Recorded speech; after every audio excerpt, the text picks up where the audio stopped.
the snow is on the ground, that's the time for you and me. Then the natives of St. Paul all gather round for a great big jubilee. Skaters gliding, Ramsey sliding, bands all playing true. People singing, sleigh bells ringing, St. Paul's calling you.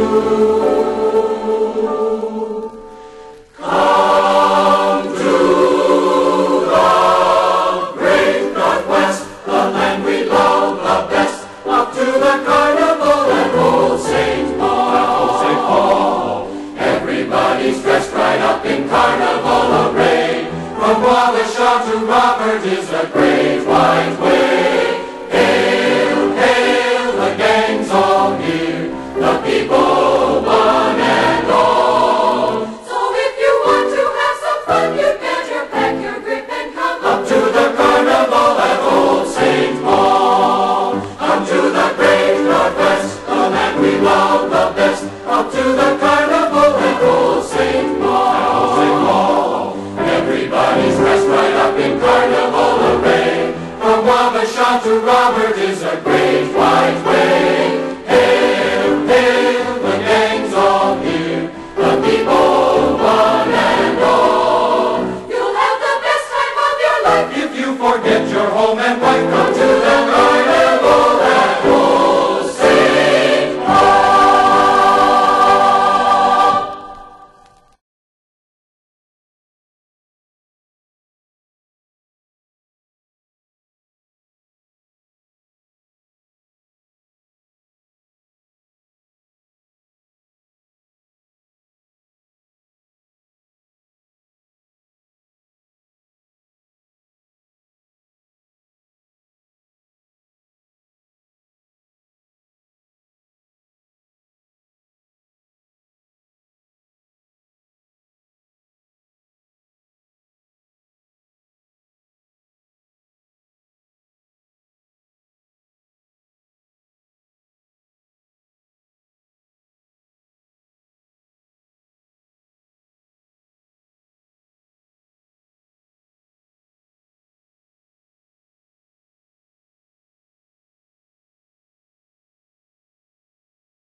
Legend of the Winter Carnival.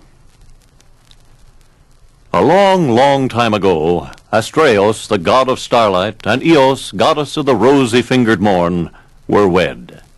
The union was blessed with 4 sons, Titan, Eurus, Zephyrus, and Notos. Boreas, king of the winds, assigned to each brother a permanent grant of great force and power. To Titan was assigned the blustery north wind. To Eurus was granted control of the irresponsible east wind. To Zephyrus was given custody of the bountiful west wind. To Notos was presented the balmy south wind. The brothers cavorted gaily over land and sea. Boreas, while on his extensive travels, came upon a winter paradise known as Minnesota.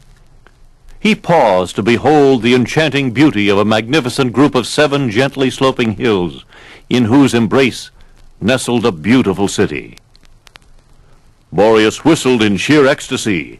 "Historic St. Paul and her 7 hills, an ideal place. I will make St. Paul the capital of all my domains. It will henceforth be emblazoned to the world as the winter playgrounds of the realm of Boreas." Meanwhile, Vulcanus, the god of fire, an implacable enemy of Boreas, crackled in defiant disdain. "By the great sword of Mars, I will temper the blusterings of Boreas with the heat and roar of my forces."